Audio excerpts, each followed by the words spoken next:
Om Swastiastu. Assalamualaikum warahmatullahi wabarakatuh. Salam sejahtera bagi kita semua. Shalom Namo Buddhaya. Selamat pagi saya ucapkan kepada Bapak Iketut Sunarwijaya, SEMSI, selaku dosen pengampu mata kuliah akuntansi perbankan dan LPD, serta rekan-rekan di kelas B. Pada kesempatan kali ini, kami dari kelompok 3 akan mempresentasikan materi kami yang berjudul Akuntansi Unit Deposito dan Tabungan.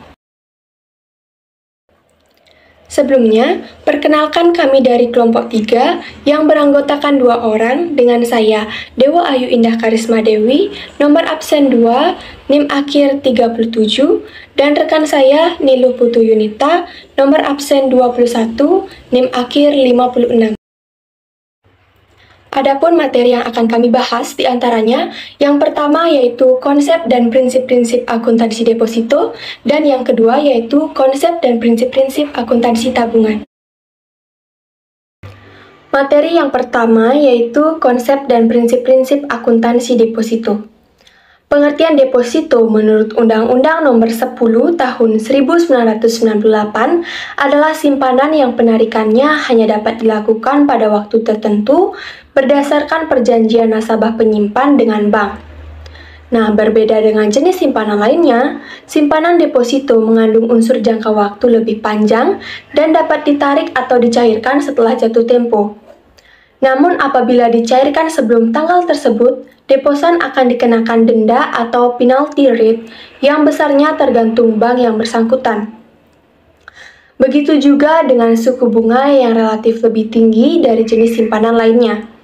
Berikut ini merupakan jenis-jenis simpanan deposito, di antaranya yang pertama yaitu deposito berjangka. Deposito berjangka diterbitkan atas nama perorangan maupun lembaga. Bunga deposito dapat ditarik setiap bulan atau setelah jatuh tempo sesuai jangka waktunya, baik ditarik tunai maupun non-tunai atau pemindah bukuan, dan dikenakan pajak dari jumlah bunga yang diterimanya.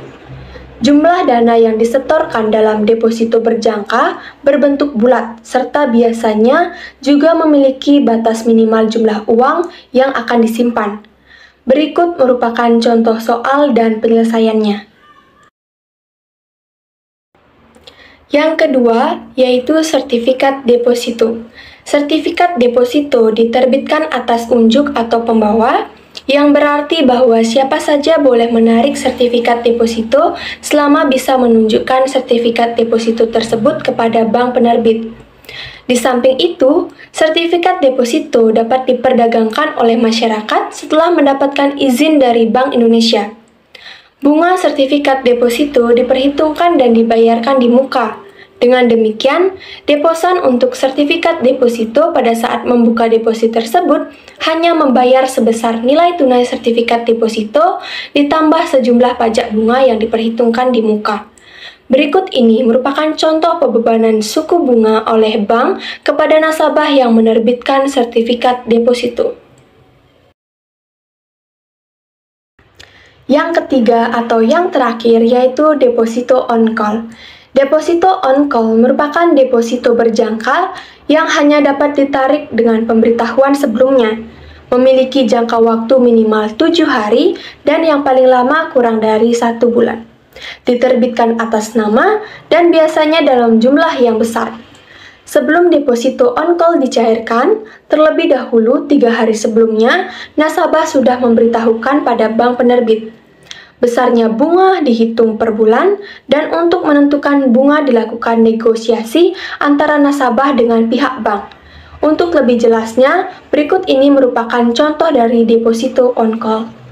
Sekian materi yang dapat saya presentasikan. Untuk materi selanjutnya yaitu konsep dan prinsip-prinsip akuntansi tabungan akan dijelaskan oleh rekan saya. Baik, terima kasih atas waktu dan kesempatannya moderator. Di sini saya akan melanjutkan materi dengan membahas konsep dan prinsip-prinsip akuntansi tabungan. Pengertian tabungan menurut Undang-Undang Perbankan Nomor 10 Tahun 1998, tabungan merupakan simpanan masyarakat atau pihak lain yang penarikannya hanya dapat dilakukan menurut syarat-syarat tertentu yang telah disepakati tetapi tidak bisa ditarik dengan menggunakan cek, bilet giro, atau yang dipersamakan dengan itu. Bank Indonesia memberikan kebebasan kepada bank-bank komersial untuk menciptakan produk tabungan. Produk tabungan tersebut pada prinsipnya mengikuti ketentuan Bank Indonesia bahwa syarat-syarat penyelenggaraan tabungan adalah sebagai berikut.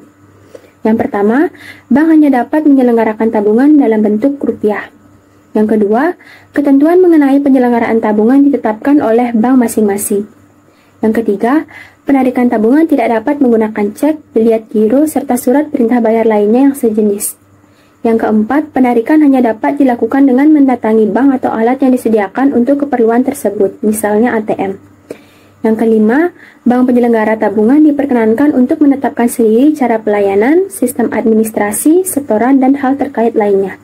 Dan yang keenam, bunga tabungan dikenakan pajak penghasilan atau PPh sebesar 15% final untuk penduduk dan 20% untuk bukan penduduk. Baik, untuk subbab materi selanjutnya yaitu mengenai pencatatan transaksi tabungan. Setiap setoran tabungan akan dicatat sebesar nilai nominal setoran dan selanjutnya disajikan sebesar nilai kewajiban. Nilai kewajiban dapat diartikan sebagai saldo ditambah bunga yang diperhitungkan dikurangi pajak. Untuk setoran tabungan, seorang penabung bisa menggunakan uang tunai, warkat, transfer masuk, dan sebagainya yang disetujui oleh bank. Untuk contoh soal dan pencatatannya bisa rekan-rekan lihat pada slide. Untuk selanjutnya yaitu penarikan tabungan. Penarikan tabungan merupakan pengambilan dana yang dilakukan oleh nasabah. Adapun beberapa sarana penarikan tabungan yang dapat digunakan yaitu yang pertama, buku tabungan. Buku ini digunakan pada saat penarikan sehingga langsung dapat mengurangi saldo yang ada di buku tabungan tersebut. Yang kedua, slip penarikan merupakan formulir penarikan di mana nasabah cukup menuliskan nama, nomor rekening, jumlah uang, serta tanda tangan nasabah untuk menarik sejumlah uang. Yang ketiga, kartu ATM, yaitu sejenis kartu kredit yang terbuat dari plastik yang dapat digunakan untuk menarik sejumlah uang dari tabungannya, baik uang yang ada di bank maupun yang ada di mesin ATM. Dan yang keempat, sarana lainnya. Sarana lainnya disediakan oleh bank, misalnya formulir transfer.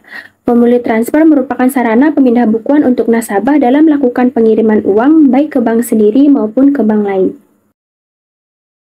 Baik, untuk sebab materi yang terakhir yaitu mengenai bunga tabungan dan perhitungannya. Bunga tabungan dihitung pada setiap akhir bulan dan langsung dikreditkan ke rekening tabungan. Dengan demikian, bunga tabungan akan menambah saldo tabungan. Perhitungan bunga bisa dilakukan secara harian atau bulanan dengan berdasarkan pada saldo terendah, suku bunga tetap atau berubah, atau kombinasi dari kedua hal tersebut. Baik, yang pertama saya akan menjelaskan mengenai bunga diperhitungkan dengan dasar lamanya saldo mengendap dan tingkat suku bunga yang berubah-ubah. Perhitungan bunganya yaitu hari bunga dibagi 360 hari dikali jumlah saldo dan dikalikan suku bunganya. Kemudian yang kedua yaitu perhitungan bunga berdasarkan lama saldo mengendap dan tingkat suku bunga yang tetap. Perhitungannya sama dengan yang sebelumnya, perbedaannya hanya terletak pada suku bunganya yaitu menggunakan suku bunga tetap. Dan yang terakhir yaitu perhitungan bunga tabungan berdasarkan saldo terendah dalam bulan yang bersangkutan dengan bunga berjenjang. Perhitungan bunganya yaitu jumlah hari dibagi 360 hari dikalikan jumlah saldo kemudian dikalikan dengan suku bunganya. Untuk contoh perhitungan lebih jelas bisa rekan-rekan lihat pada slide. Baik, sekian yang mungkin dapat saya sampaikan. Untuk waktu dan kesempatan saya kembalikan kepada moderator. Terima kasih. Berdasarkan uraian kedua materi tersebut, dapat kami tarik kesimpulan yaitu simpanan masyarakat di bank terbagi menjadi beberapa jenis. Contohnya seperti deposito dan tabungan. Deposito merupakan simpanan yang penarikannya hanya dapat dilakukan pada waktu tertentu berdasarkan perjanjian nasabah penyimpan dengan bank, yang apabila dicairkan sebelum tanggal jatuh tempo, deposan akan dikenakan denda atau penalty rate. Jenis-jenis simpanan deposito yaitu deposito berjangka, sertifikat deposito, dan deposito on call. Sedangkan tabungan merupakan simpanan masyarakat atau pihak lain yang penarikannya hanya dapat dilakukan menurut syarat-syarat tertentu yang telah disepakati. Alat penarikan tabungan dapat berupa buku tabungan, slip penarikan, dan pada umumnya bisa juga dilakukan menggunakan kartu ATM. Sekian materi yang dapat kami presentasikan, kami tutup dengan Parama Santi. Om Santi Santi Santi Om.